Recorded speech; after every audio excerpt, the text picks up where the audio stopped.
Dear Miss Love, magandang araw po sa inyong lahat. Itago niyo na lang ako sa pangalang Annie, 23 years old at graduating student.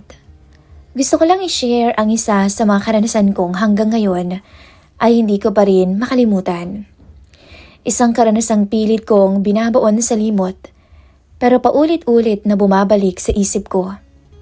Ito ang kwento namin ni Kuya Bernie, ang asawa ng ate kong si Hera. OJT ako noon nang makitira ako sa kanila. Pansamantala lang dapat. Praktikal lang, sabi ko sa sarili ko. May trabaho si ate. Madalas late kung umuwi. Si Kuya Bernie naman ay work from home. May isa na rin silang anak, si Mikay, 9 years old at nag-aaral ng elementarya. Maaga akong umaalis ng bahay araw-araw. Pag-uwi ko, madalas si Kuya at si Mikay lang ang nandoon.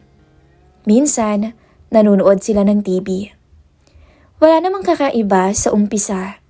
Normal at maayos naman ang lahat. Hindi ko rin alam kung kailan nagsimulang magbago ang lahat. Sa paglipas ng mga araw, napansin ko si Kuya Bernie ng mas malinaw. 38 anyos na siya. Moreno, matangkad, maayos manamit. Hindi siya yung lalaking palasalita, pero ramdam mo naman yung presensya niya sa bahay. At may mga pagkakataon na nahuhuli ko siyang nakatingin sa akin.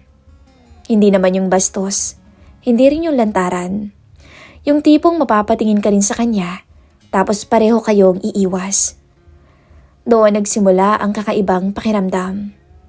Sa una nga, pinapagalitan ko yung sarili ko. Asawa siya ng ate mo, kuya mo siya. Pero kahit anong pilit kong pagpigil, may mga sandaling hindi ko talaga mapigilan. Isang hapon, kakauwi ko lang galing OJT. Pagod, pawis na pawis, at gusto ko lang magpahinga. Nasa kusina noon si Kuya Bernie, nagtitimpla ng kape. Mukhang pagod ka yata, tanong niya. Oh kuya, grabe today eh. Sagot ko habang binababa ang bag ko. Gusto mo ng kape? Pwede. Inabot niya sa akin yung tasa. Nagkatitigan pa kami saglit. Ewan ko kung ako lang, pero parang may kakaiba sa pagitan naming dalawa. Ang sipag mo talaga, sabi niya. Kailangan eh, malapit na ako makatapos. Ngumiti siya. Magiging magaling ka. Masipag at matyaga ka naman. Simpleng salita lang pero iba yung dating. Mula noon, naging mas madalas ang mga usapan namin. Sa sala, sa kusina, minsan habang nanonood si Mikay ng TV. Mga tanong na parang wala lang, pero may halong personal na. May boyfriend ka ba? Tanong niya minsan, parang casual lang. Wala? Sagot ko. Talaga? Oo naman. Eh bakit? Wala eh, walang magkamali. Natatawa kong sabi. Sus, sa ganda mong yan. Talaga ba? Oo, kaya pasensya ka na kung minsan napapatingin ako sa'yo. Baka may pasabay ka. Anya, ikaw na bahala kuya, kahit anong pagkain lang. Dapat doon pa lang, tinigil ko na. Dapat doon pa lang, alam kong may kakaiba na. Pero hindi ko ginawa. Mula noon, tuloy-tuloy na ang chat.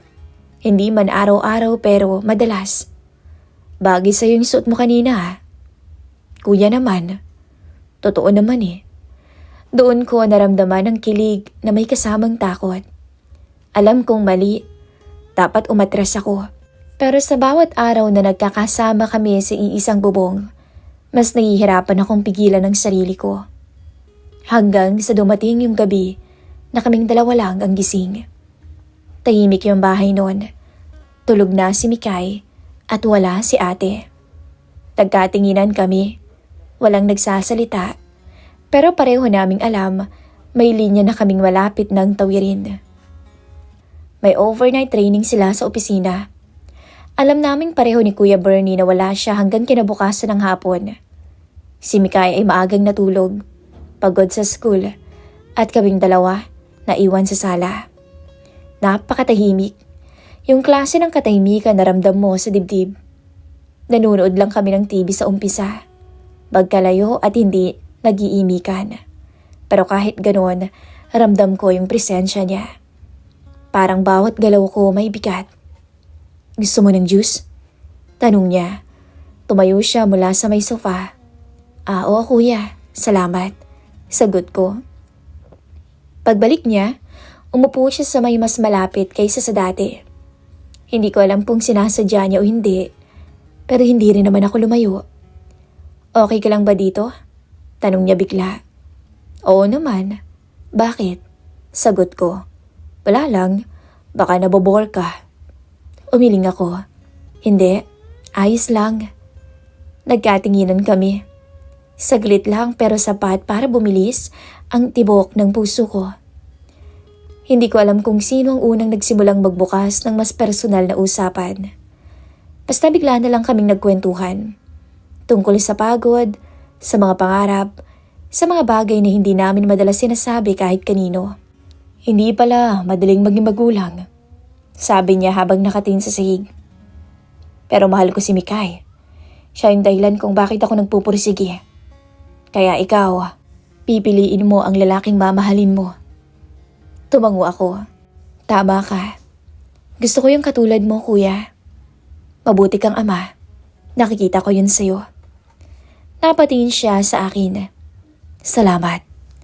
Yung tingin niya, doon ako kinabahan. Hindi na siya yung Kuya Bernie na kilala ko bilang asawa ng ate ko. Para bang ibang tao na siya nung mga sandaling yon. Ibang lalaki. Ani, mahina niyang tawag. Alam mo bang, huminto siya. Maganda ka. Nanlaki ang mga mata ko.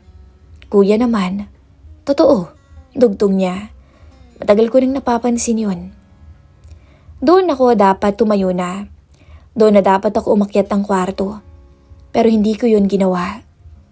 Kuya, sabi ko na halos pabulong. Mas lalo pa siyang lumapit. Ramdam ko yung init ng katawan niya. Yung hininga niya. Parang nawalan ako ng lakas ng mga sandaling yon, Miss Love. Kung gusto mong tumigil, sabihin mo lang. Pero hindi ako nagsalita. Hindi ko alam kung takot ako o kung ayaw ko lang talagang tumigil. Dahan-dahan niyang inabot ang kamay ko.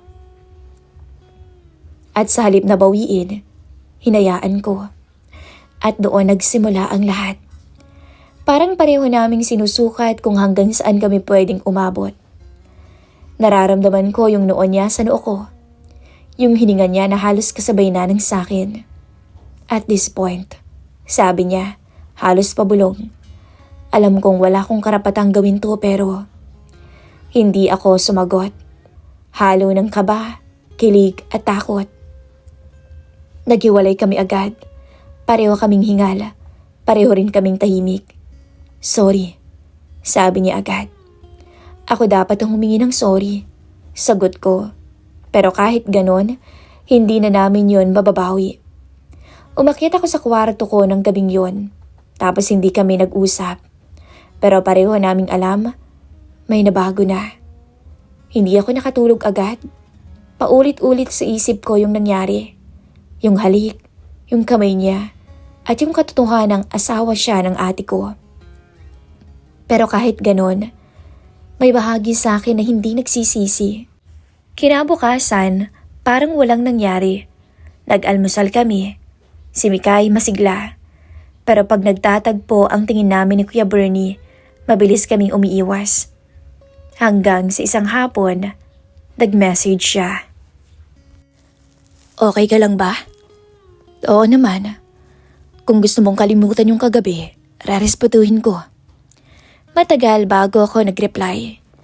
Hindi ko rin alam kung ano ang tama. Ilang segundo lang, may sagot na. Ako rin, Ani. At doon ko naintindihan. Hindi pa pala natatapos ang kasalanan sa isang gabi. Minsan, doon pa lang talaga to nagsisimula. Akala ko matapos yung gabing yon, titigil na kaming dalawa. Akala ko sapat na yung kaba at takot para umatres ako. Pero mali ako. Mas naging tahimik kami ni Kuya Bernie sa bahay. Hindi na tulad ng dati na may kwentuhan sa sala. Ngayon may distansya na. May ilangan. Pero sa likod nun, may isang bagay na hindi tumitigil. Ang chat.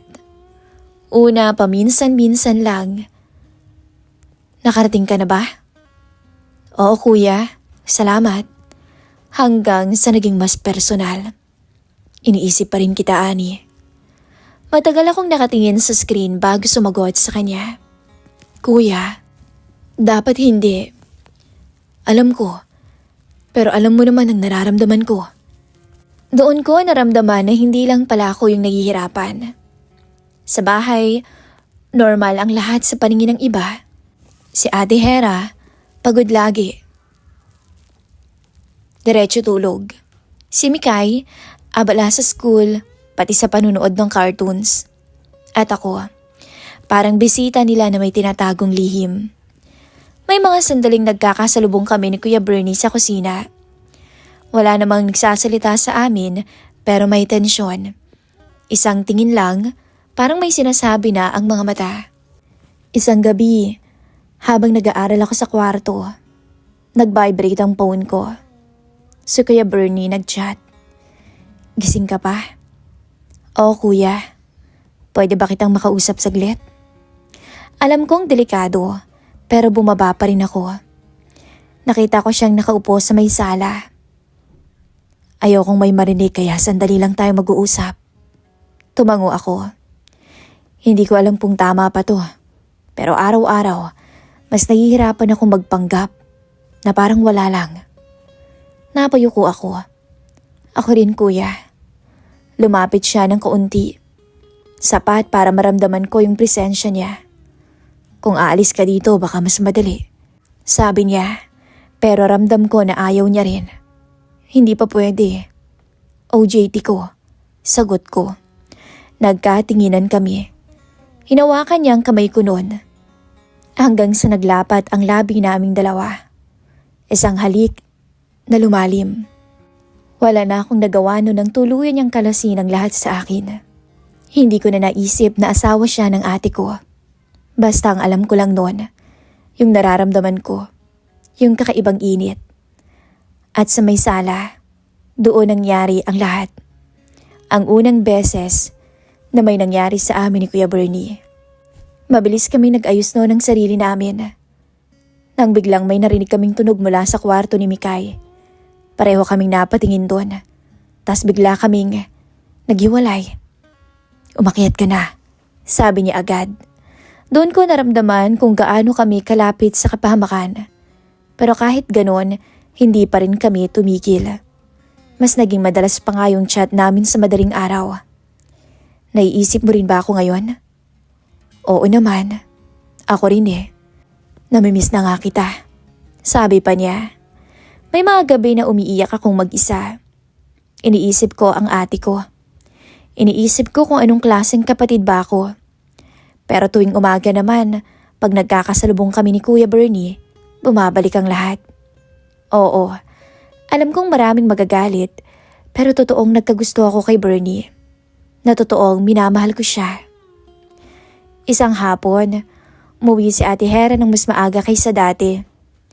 Nasa sala kami noon ni Kuya Bernie. Magkalapit at nag-uusap ng mahina. Oh, andito ka na pala. Biglang sabi ni ate.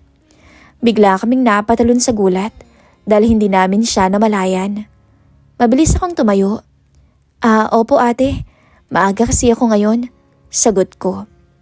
Napatingin siya sa amin. Parang may napansin pero ngumiti lang. Kumain na kayo? Tumango lang si Kuya Bernie. Ako naman, hindi makatingin ng diretsyo. Kinabukasan, mas naging maingat pa kami, pero mas naging matindi rin ang pagila. Isang gabing wala ulit si ate. May inasikaso sa opisina. Nasa kwarto ako noon, nagliligpit nang may biglang kumatok. Si Kuya Bernie. Sandali lang. Pwede ka bang lumabas? Sabi niya. Kabado pa ako noon. Kuya baka kasi, sandali lang naman eh. Namiss na kita. Ulit niya. Hindi siya pumasok. Nasa pintuan lang siya. Pero sapat na yon para manginig ako. para mag-init ako. Nag-uusap lang kaming dalawa habang nakahawak siya sa kamay ko. Matagal-tagal din kaming nagkwentuhan. Nang biglang may tumunog mula sa labas. Bumukas ang gate. Andiyan na yata si ate. Bulong ko. Umatras na siya. O sige na, pumasok ka na. Anya. Mabilis naman akong pumasok sa kwarto ko at sinara ang pinto. Hanggang sa narinig ko na ang boses ni ate sa ibaba. Doon ko na pagtanto. Nakakatakot pala. At the same time, nakakakonsensya. Humiga ako sa kama na nanginginig. Hindi dahil sa takot lang, kundi dahil alam kong sinisira ko ang pamilya ng kapatid ko. At sa puntong yon, mas malinaw na sa akin. Habang tumatagal, mas mahirap nang umatras. At ang mas masakit, ang magiging kapalit ng mga ginagawa ko. Mabilis lumipas ang mga araw at buwan.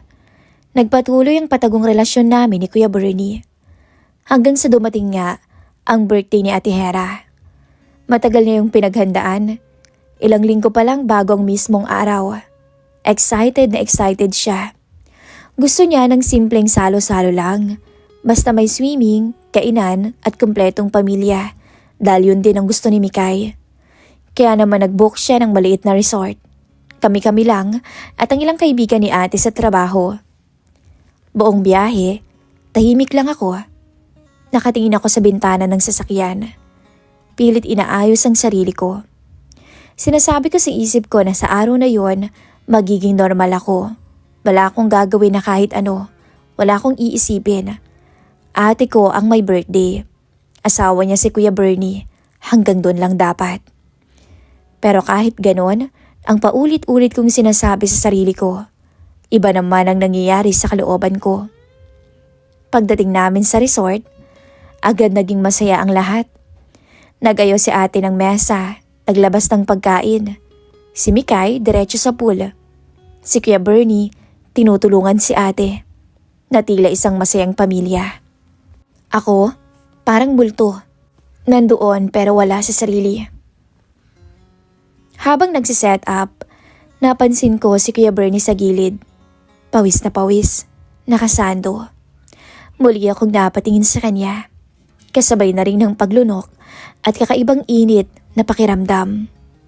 Hindi ko alam kung bakit sa araw na yon, mas malinaw ko siyang nakikita bilang lalaki, hindi bilang asawa ni Ate Hera.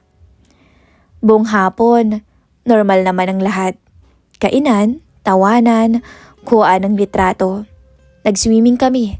Si ate masayang masaya. Si Mikay hindi mapakali dahil sa tuwa. Pinilit kong umiwas noon kay Kuya Bernie. Pero kahit hindi kami magkatabi, nararamdaman ko siya. Parang bawat galaw ko may nakatingin. Parang bawat hakbang ko may nakakaalam ng lihim ko. Nakasuot ako noon ng sando at maiksing short. Maputi kasi akong babae. Kaya't alam kong kahit sino, mapapatingin talaga sa hita ko. Lalo na si Kuya Bernie. Pagdating ng gabi, doon nagsimula ang inuman. Hindi ko intensyong uminom. Pero si ate kasi nagyaya. Birthday daw naman niya. Kaya hindi na ako tumanggi pa. 1, 2, 3. Hanggang si ate halatang tinatamaan na. Tumatawa na ng malakas. At mas madaldal na kaysa dati. Si Kuya Bernie umiinom din pero kontrolado nito. Habang lumalalim ang gabi, yung iba nananatili, yung iba nag-uwian na. May natulog na, may pumasok na sa kwarto. Si Mikay, mahimbing na rin ang tulog. Naiwan na lang kaming 3 sa pool area. Nagkukwentuhan. Madilim na rin, dahil konti na lang ang bukas na dim light. Hindi ko alam kung anong oras nagsabi si ate na hilo na siya. Basta naalala ko, bigla na lang siyang umupo sa gilid. Tumatawa pa rin pero halatang may amats na. Samahan mo na sa kwarto kuya, sabi ko kay Kuya Bernie. Tumango naman siya at tinulungan na si ate. Mag-isa akong naiwan sa gilid ng pool. Doon ko naramdaman ang takot ulit. Yung takot na hindi dahil may multo o may masamang mangyayari. Kundi dahil alam kong kapag bumalik si Kuya Bernie, kaming dalawa na lang ang may iwan. At bumalik nga siya. Tahimik siyang umupo sa kabilang gilid. Walang sinasabi. Ako rin. Pero kahit walang nagsasalita sa amin, ramdam ko naman ang bigat ng mga sandaling yun. Sa loob ng ilang segundo, parang bumalik lahat. Ang mga chat, ang mga tingin, ang mga halik. At ngayong wala si ate, tulog siya. Hindi niya alam kung anong maaari na namang maganap sa amin ng asawa niya. Doon ko naintindihan na minsan, hindi kailangang planuhin ang kasalanan. Minsan, sapat na ang pagkakataon. Hindi ko na maaalala kung sino ang unang gumalaw. Ang alam ko lang, bigla na lang kaming nagkalapit. Alam kong dapat umatras ako. Alam kong dapat tumayo ako at umalis. Kaarawan to ni ate. Kahit dito man lang sana, ay irespeto ko siya. Pero hindi ko ginawa. Sandaling parang huminto ang mundo ko. Hindi ko na kailangang ikuwento ang detalye. Basta nag-swimming kami at sa ilalim ng pool nangyari ang hindi dapat. Pagkatapos noon, bumalik ako sa kwarto ko na parang may pasan-pasan na bato sa dibdib. Hindi ako makatulog. Kinabukasan, masakit ang ulo ni ate. Nagrereklamo pero masaya siya. Ako, tulala. Dala ko hanggang pauwi ang isang kasalanang hindi ko na alam kung paano ko pa tatakasan. Pag-uwi namin mula sa resort, sinubukan kong maging normal. Ngumingiti ako kay ate. Nakikipaglaro kay Mikay. Kumikilos na parang wala lang. Pero sa loob ko, may sirang parte na hindi ko na maayos. Tuwing nakikita ko si Ate Hera, mas lalong bumibigat ang dibdib ko. Masaya siya. Walang alam. Nagkukwento ng birthday niya, ng mga pictures, at ang plano sa susunod na bakasyon. At sa bawat salitang lumalabas sa bibig niya, parang may humihila sa akin pababa.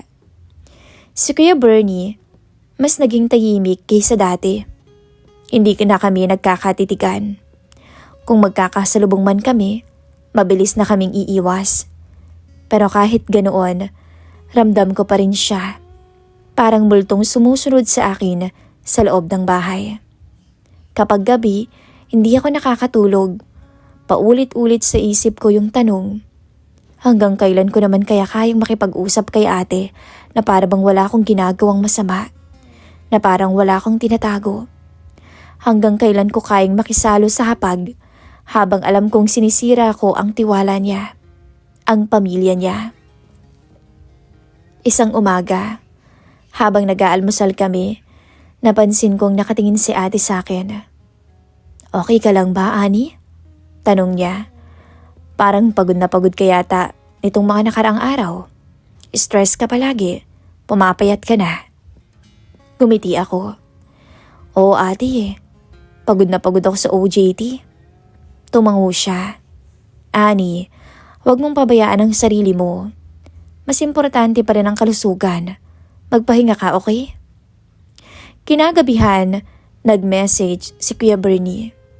Ani, pwede ba kitang makausap? Matagal akong nakatitig sa screen bago sumagot. Hindi na kuya. Ayoko na. Nag-type siya ulit.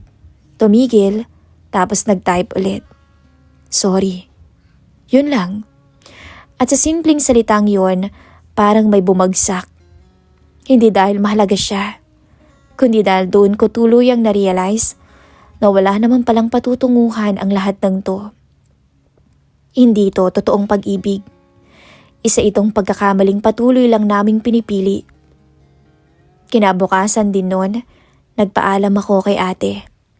Sabi ko, may offer na mas malapit sa OJT ko. Mas makakatipid pa sa pamasahe, mas praktikal at hindi na ako mapapagod. Hindi siya agad pumayag. Pwede ka namang dito na lang. Konti na lang naman, sabi niya.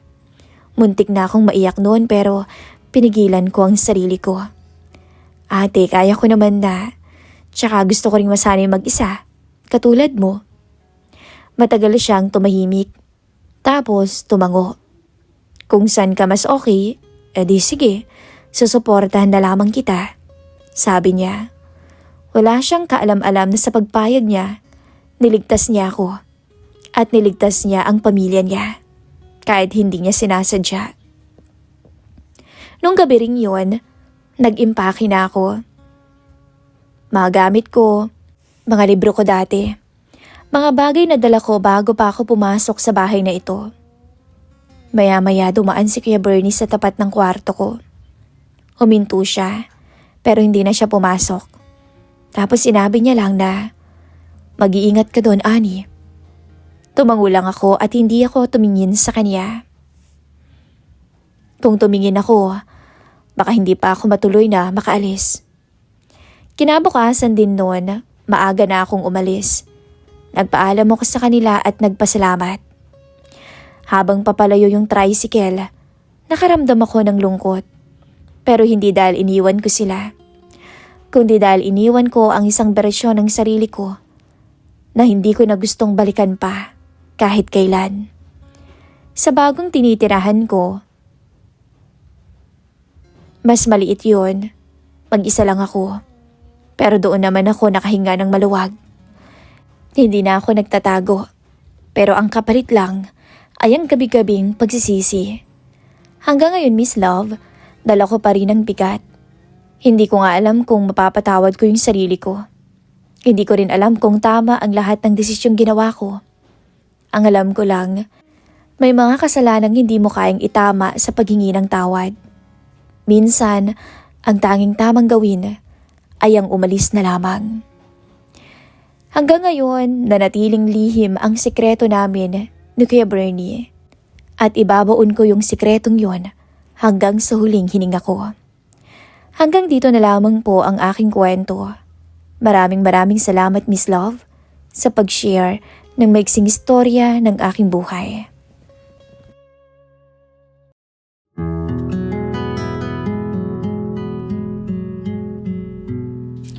Muli na naman po akong nagbabalik para magbahagi ng isa na namang kwento ng buhay dito po sa ating channel. Ang kwento pong ito ay ibinahagi po sa atin ni Ma'am Mika. Maraming salamat po ulit sa lahat ng nakikinig dito po sa aming channel, sa mga walang sawang sumusuporta. Thanks so much at sana po ay mag-enjoy kayo sa kwento natin ngayong araw. Ako, ang pinakamalaking problema lang namin ay kahirapan. Kaya pinayagan kong magtrabaho sa Maynila ang asawa ko. Pero doon nagsimula ang lahat. Ang unti-unting pagkawasak namin. Hindi ko sukat akalain na malululong sa sugal at mababaon sa pagkakautang ang mister ko.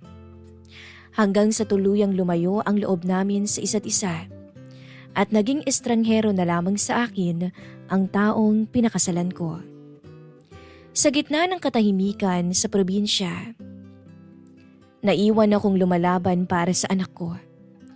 Habang ang tanging naging sandalan ko ay ang biyanan kong laging nandyan sa oras ng pangangailangan.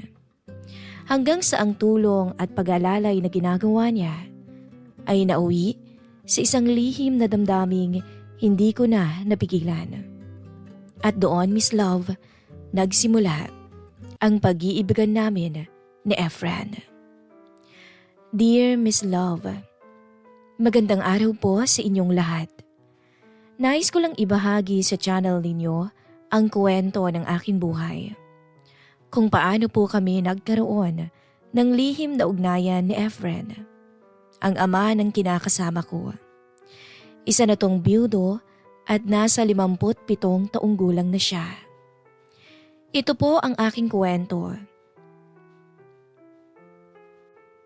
Na ibinahagi ko lamang dito upang makapaglabas ng aking saloobin. Kung tama ba ang aking nagawa, naway mabigyan niyo po ako ng maayos na payo. Nakatira kami dito sa Pangasinan. Ako nga pala si Mika, 34 anyos at ilang taon ng ka-live-in ni Jerome. May isa kaming anak na babae na 8 taong gulang pa lang noon. Tahimik lang sana ang buhay namin kahit medyo kapos sa pera. Dating bagger si Jerome sa isa sa pinakamalaking grocery store dito sa amin. Maliit man ang sahod, nakakaraos pa rin kami noon. Kahit papaano, nakakabayad kami sa kuryente. Nakakakain ng 3 beses sa isang araw. Pero simula nung makasama niya ang katrabaho niyang si Carlo, doon na Miss Love nagbago ang lahat. Si Carlo kasi ang laging nagyayabang tungkol sa Maynila.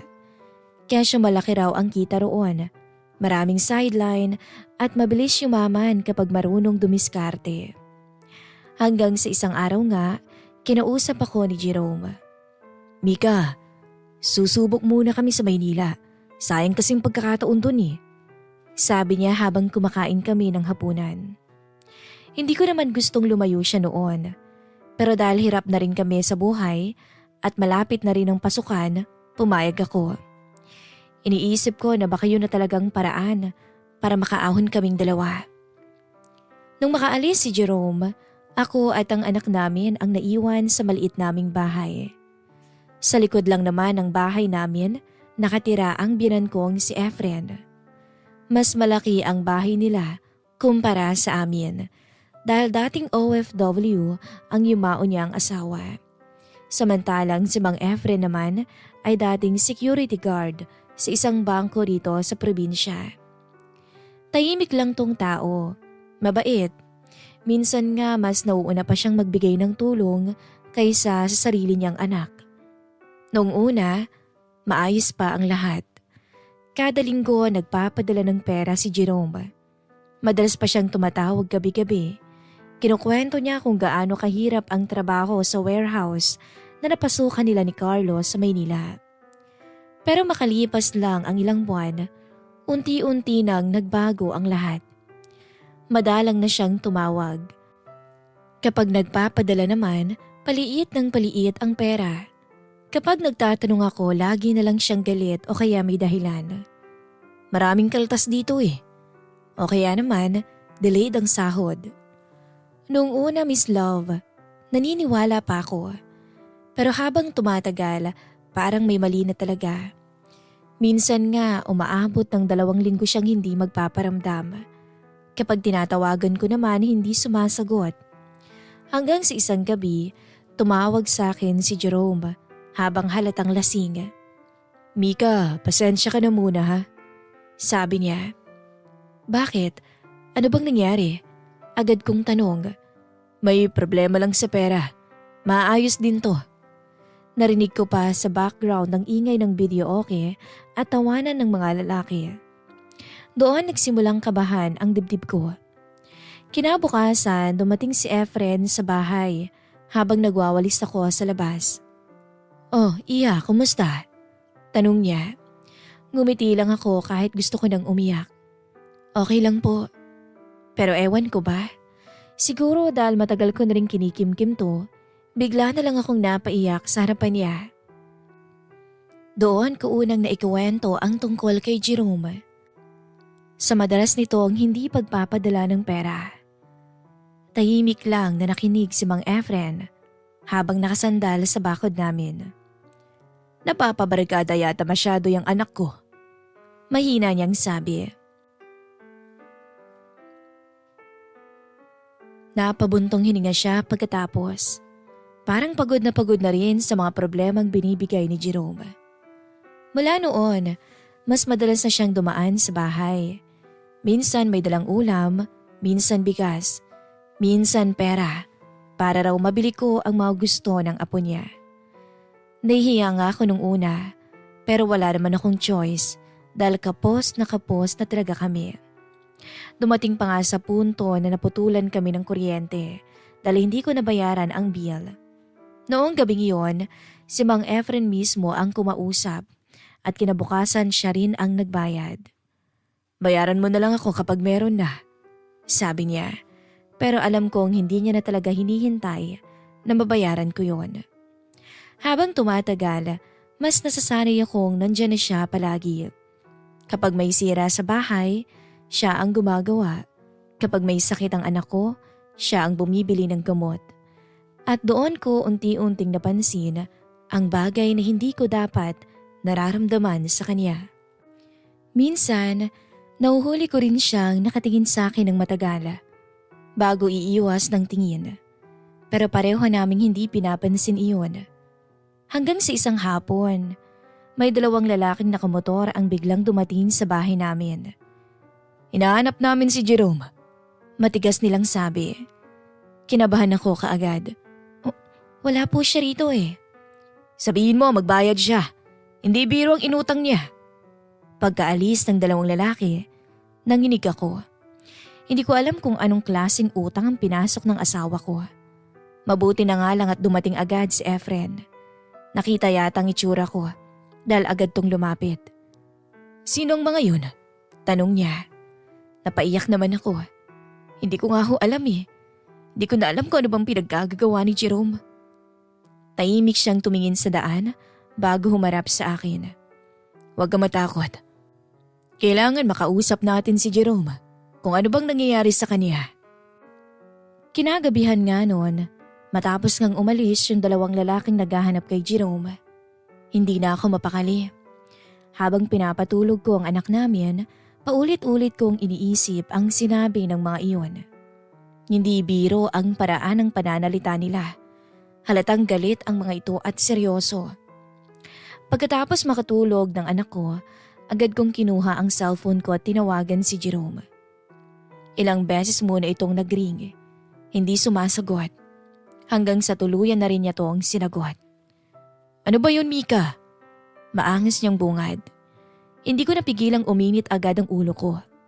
Jerome, may mga lalaki rito kanina, hinahanap ka nila. Bigla tong natahimik sa kabilang linya. Sino raw? Tanong niya. Hindi ko kilala. Pero sinabi nila magbayad ka raw. Narinig ko ang malalim niyang pagbuntong hininga. Na para bang iritang-irita pa siya na tinatanong ko siya. Hayaan mo na yun. Paanong hayaan? Jerome, ano ba kasing utang yan? Ilang segundo siyang hindi nagsalita. Hanggang sa narinig ko ang mahina niyang mura bago siya sumagot. Maliit lang naman yun. Magkano ba? Madiin kong tanong. Hindi agad siya sumagot. At habang tumatagal ang katahimikan, mas lalo akong kinakabahan. Jerome! Sigaw ko na halos. 20,000. Mahina niyang sabi. Parang nanlamig ang buong katawan ko sa narinig ko. Ano? Halos mapasigaw kong sabi. 20,000? Babayaran ko din naman kaagad yun eh. Bakit hindi mo sinabi sa akin? Saan mo ginamit yung pera? Putol ko agad sa mga sasabihin niya. May anak tayo dito. Tapos nagkakautang-utang ka ng ganyan kalaki. Narinig kong napabuntong hininga siya sa kabilang linya. Mika, naiipit lang talaga ako rito pero mababayaran ko rin yan. Paano? Halos wala kang ang pinapadala sa amin. Doon na nagsimula ang pagtatalo namin. Habang tumatagal, mas lalo kong nararamdaman na parang hindi na siya ang lalaking nakasama ko. Ang dating tahimik at responsable. Naging mainitin ang ulo niya at puro palusot. Hanggang sa bigla niyang pinatay ang tawag. Napaupo ako sa gilid ng higaan habang nanginginig ang kamay ko. Hindi ko alam kung saan kami kukuha ng ganong kalaking pera. Ni pambayad nga namin sa kuryente, hirap na hirap kami. Maya-maya lang may kumatok sa pinto. Pagkabukas ko, si Efren. May dala tong maliit na supot ng tinapay at gatas para raw sa apo niya. Pero agad nagbago ang mukha niya nang makita niya akong umiiyak. Anong nangyari? Tanong niya kaagad. Hindi ko na napigilang maglabas muli ng sama ng loob. Sinabi ko lahat, pati ang pagkakautang ni Jerome. Napapikit to at napailing. Tarantado talaga yung batang yan. Mahina niyang sabi. Hindi ko na ho alam ang gagawin ko eh. Umiiyak kong sagot.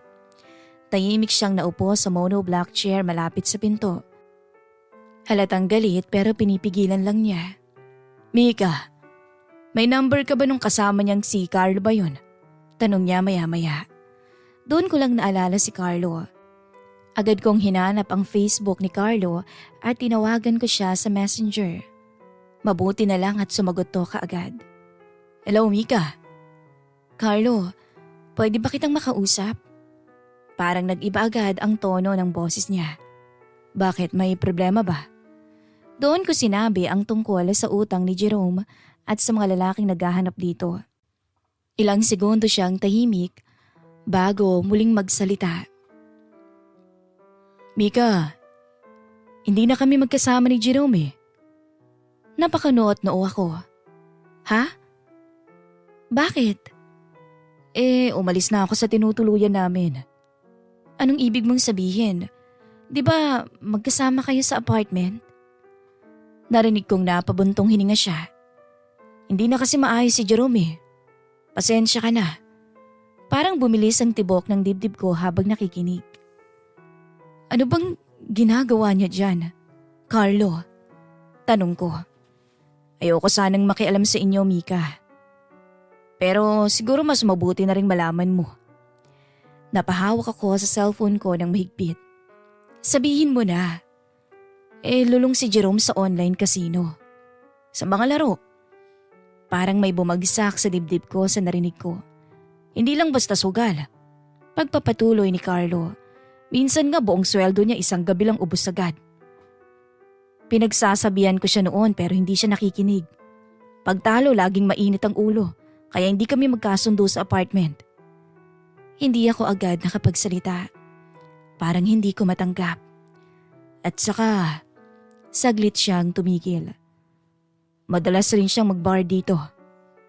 Pakiramdam ko nanuyo ang lalamunan ko. Minsan nga, may inuwi pa siyang babae sa tinutuluyan namin. Parang tuluyang gumuho ang mundo ko sa mga sinasabi niya. Napaupo na ako habang nanginginig ang tuhod ko. Naririnig ko pa ang boses ni Carlo pero parang lumalayo na iyon sa pandinig ko. Kaya umalis na ako roon. Naganap ako ng ibang trabaho at boarding house. Ayoko na madamay sa gulo niya. Napapikit ako habang pinipigilan ng pag-iyak. Sigurado ka? Mahina akong tanong na halos hindi pa rin makapaniwala. Pasensya ka na, Mika. Pero mas mabuti nang malaman mo ang totoo. Pinagsisisihan ko nga kung bakit niyaya ko pa siya dito sa Maynila. Akala ko kasi magtatrabaho kami. Hindi ko naman alam na malululong siya sa sugal. Pasensya ka na talaga. Hindi ko alam kung gaano katagal akong natahimik matapos maputol ang tawag. Pakiramdam ko sobrang tanga ko.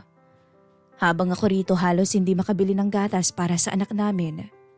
Si Jerome pala, nagsasayang ng pera sa sugal at babae. Hindi ko na namalayang tumulo na pala ang luha ko.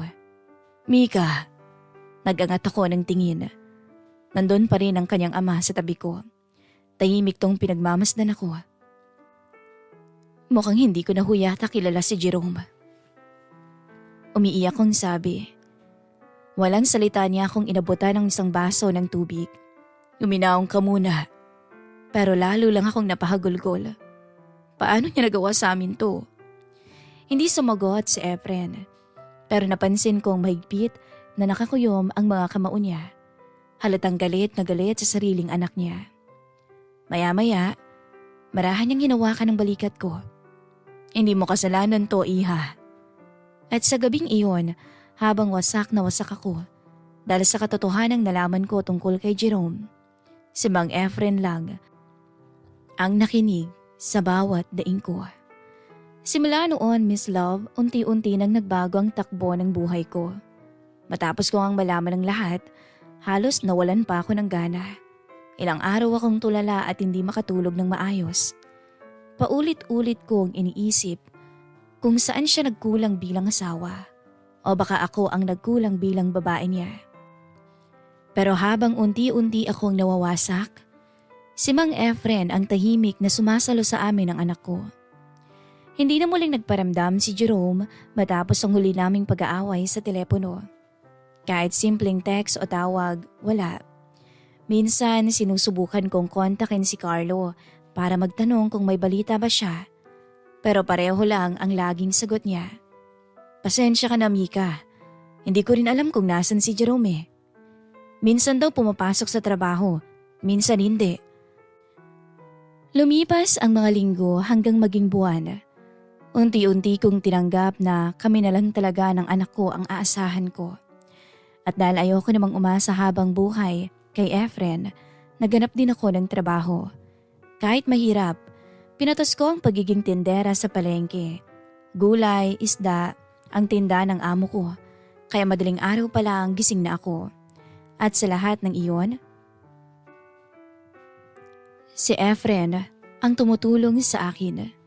Siya ang nagbabantay sa anak ko habang nasa trabaho ako. Siya rin minsan ang naghahatid at sumusundo rito sa school. Kapag gabi at pagod na pagod ako galing palengke, madalas may nakahanda ng pagkain sa bahay. "Pagod na pagod ka na naman, Iha," sabi niya kapag nakikita niya akong papasok sa gate. Nung una nahihiya pa ako, pero habang tumatagal, nakasanayan ko na rin na parang katuwang ko siya sa buhay. Hindi ko rin maikakaila na unti-unti akong napapalapit sa kanya. Siguro dahil sa kanya ko naramdaman ang pag-aalaga na matagal ko nang hindi nararanasan mula kay Jerome. Tahimik man siya, ramdam na ramdam ko naman ang pag-aalaga niya sa amin ng anak ko.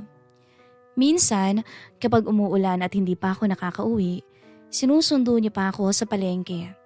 Kapag may sakit ako, siya agad ang bumibili ng mga gamot ko.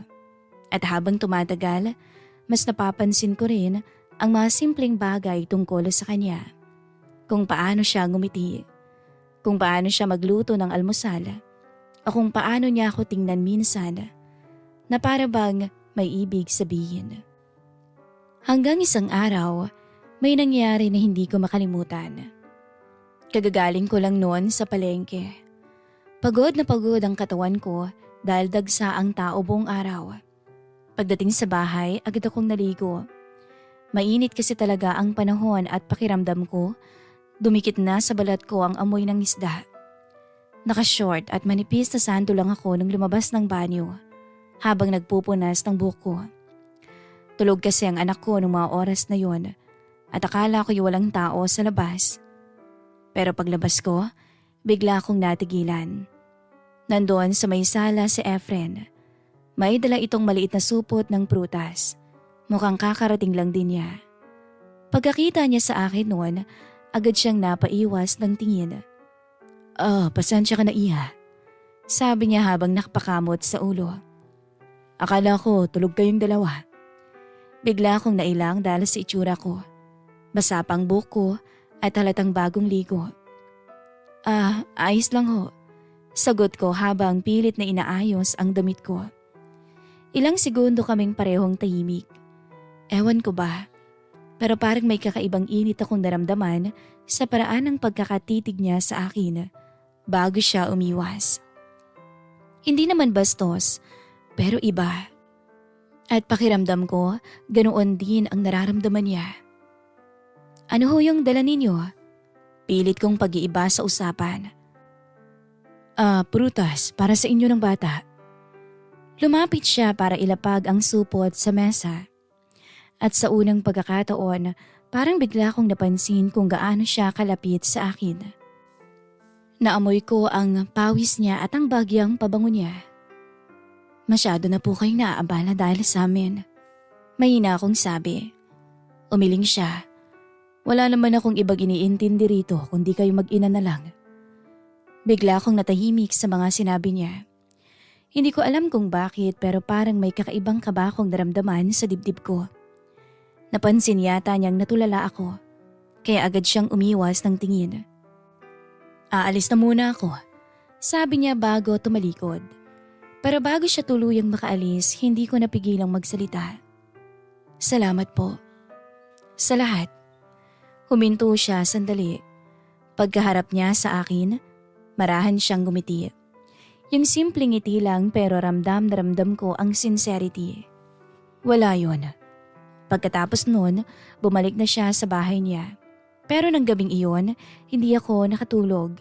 Paulit-ulit sa isip ko ang mga tinginan namin, ang paraan ng pag-aalala niya, ang paraan ng pagngiti niya sa akin.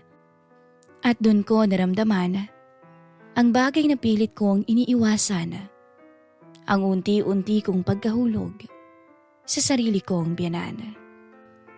Simula nung huling nangyari sa amin yun, hindi na talaga ako nakatulog ng maayos. Hindi dahil sa takot, kundi dahil sa mga bagay na hindi ko maintindihan sa sarili ko. Sa bawat pagtingin ko sa kanya, may kakaibang kaba na may halong init na hindi ko dapat nararamdaman sa kanya. Pero pinipilit kong itago yon dahil alam kong mali, dahil siya ang ama ni Jerome. Lumipas ang ilang linggo at dumating ang araw na tuluyan akong nawala ng trabaho sa palengke. Matumal, kaya inalis muna ako. Paano na tayo ngayon? Bulong ko sa sarili ko habang yakap ko ang anak ko. Pero gaya ng dati, si Mang Efren ang unang dumating. Anong nangyari? Tanong niya pagpasok sa gate. Wala na po akong trabaho eh. Sagot ko na halos pabulong. Tahimik lang siya at hindi agad nagsalita. Pero kinuha niya lang ang anak ko at pinatawa to. Huwag kang mawala ng pag-asa, marami lang dyan. Sabi niya pagkatapos. Hindi ko alam, pero kahit ganun lang kasimple ang sinabi niya, gumaan ang pakiramdam ko. Kinagabihan, hindi ko alam na may pupuntahan pala siya. Birthday daw ng kumpare niya. Umalis siya na nakangiti at ang sabi niya ay babalik din siya kaagad. Magpahinga ka na lang muna dyan, sabi niya bago umalis. Pero anong oras na hindi pa rin siya bumabalik at nag-aalala din ako. Hanggang sumapit ang 10:00 ng gabi. Narinig ko ang tunog ng motor niya sa labas. Agad akong napabangon. Nakita ko siyang bumaba. Medyo magulo na ang buhok at halatang may tama na ng alak. Tay Efren, tawag ko habang binubuksan ang pinto. Ngumiti siya ng bahagya. Oh, gising ka pa pala, sabi niya. May dala siyang take out na pagkain. Para sa inyo to ng bata. Napakagatlabi ako. Kahit papaano, kahit lasing siya, iniisip pa rin niya kami. Salamat ho, sabi ko. Tahimik na ang buong kapaligiran noon. Natutulog na rin ang anak ko sa kabilang kwarto. Umupo muna siya sa may sofa habang nilalapag ang pagkain. Ano ho yan? Tanong ko. Cake, tsaka spaghetti at ulam na rin para bukas. Sagot niya habang bahagyang tumatawa. Pinabalot ko kay kumari. Umupo ako sa tabi niya. Medyo malayo. Amoy ko ang alak pero hindi yun nakakairita.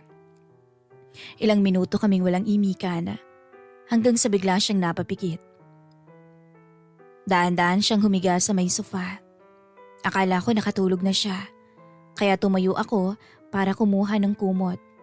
Paglingon ko sa kanya, parang may bigat sa dibdib ko na hindi ko maipaliwanag. Doon ko ulit naramdaman yung kakaibang init, yung pagkarito. Para bang lahat ng pinipigilan ko ng mga oras na yon unti-unting bumabalik. Lumapit ako ng dahan-dahan para sana kumutan siya. Tay Efren, mahina akong tawag pero hindi na siya sumasagot. Kaya akala ko tulog na. Hindi ko alam kung bakit ko ginawa yun.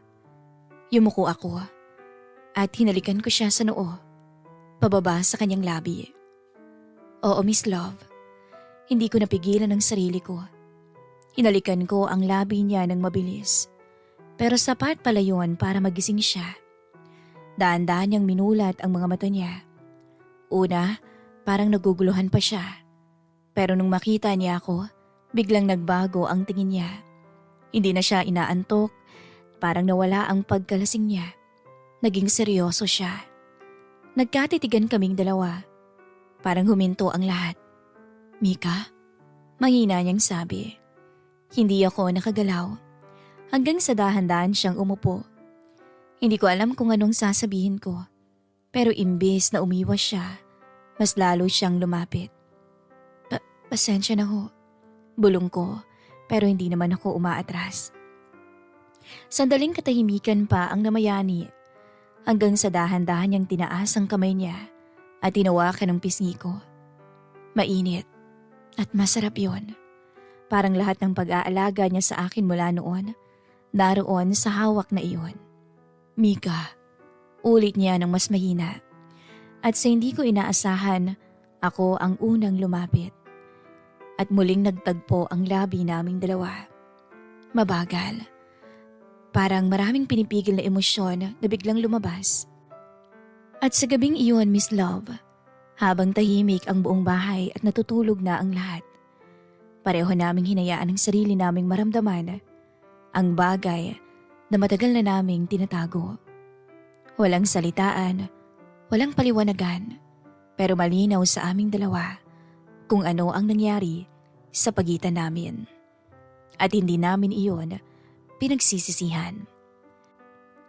Pagkatapos ng gabing iyon, hindi na ho natigil, Miss Love, ang nangyayari sa pagitan naming dalawa ni Efren. Hindi ko alam kung paano nangyari, pero parang natural na lang na magkasama kami. Parang dalawang taong matagal nang nag-iisa sa buhay at sa wakas ay nakatagpo rin ng katahimikan sa piling ng isa't isa. Paulit-ulit ang mga gabing magkasama kami. Minsan nag-uusap lang kami habang magkatabi. Minsan nga nagkakahiyaan pa. Hanggang sa unti-unti rin yung nawala. Hindi ko man aminin sa iba, pero sa piling ni Efren, naramdaman ko ulit kung paano mahalin at alagaan. Kung paano maging isang babae. Para kaming mag-asawa sa loob ng bahay, pero lihim lang sa paningin ng lahat. Kapag may tao, normal lang kami. Walang kakaiba. Hindi natin to pwedeng ipakita sa iba. Minsang sabi ko sa kanya habang magkatabi kami sa kusina. Alam ko, Mika, at ayoko rin namang masira kayo ng anak mo. Ayokong pagchismisan tayo dito. At doon ko siya mas minahal pa. Kasi kahit ganoon ang nangyayari sa amin, lagi niyang iniisip ang kapakanan namin ng anak ko. Lumipas pa ang mga buwan, mas naging maayos ang buhay ko kahit papaano. Nakahanap ulit ako ng maliit na racket. At si Efren ang palaging nandyan. Siya ang nag-aasikaso, ang sumasalo sa lahat kapag pagod na ako. Akala ko ganito na lang palagi. Hanggang sa isang araw, Miss Love, nagulat ako. Pagka-uwi ko galing sa labas, may tao sa bahay. Nakatayo si Jerome sa may sala. Payat siya. Halatang hirap. Malayo sa dating Jerome. Namumutla, magulo ang buhok at para bang pagod na pagod ang buong katawan niya. Sandali akong natigilan. Hindi ko alam kung magagalit ba ako sa kanya o maaawa ako o masasaktan sa mga ginawa niya. Mika, mahina niyang tawag. Hindi ako agad nakapagsalita. Anong nangyari sa'yo? Yun lang ang nasabi ko. Umiling siya habang nakatingin sa sahig. Mahabang kwento sabi niya. Pero aalis din ako. Lalo akong naguluhan. Aalis ka na naman? Kababalik mo lang Tumango siya. May mga taong naghahanap pa kasi sa akin Yung mga pinagkakautangan ko, baka mamaya dito sila pumunta. Parang bumigat ang dibdib ko sa narinig ko.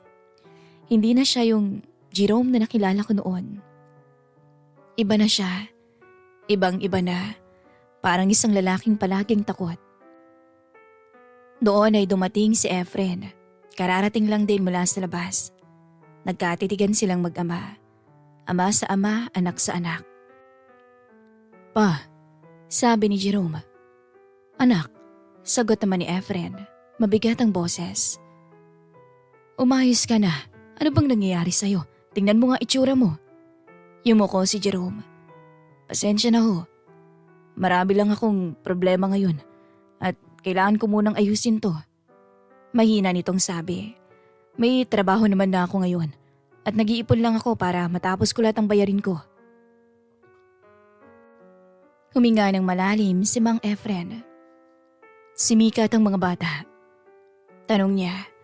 Tumingin si Jerome sa akin. Pagkatapos ay sinabi niya ang mga salitang hindi ko inaasahan.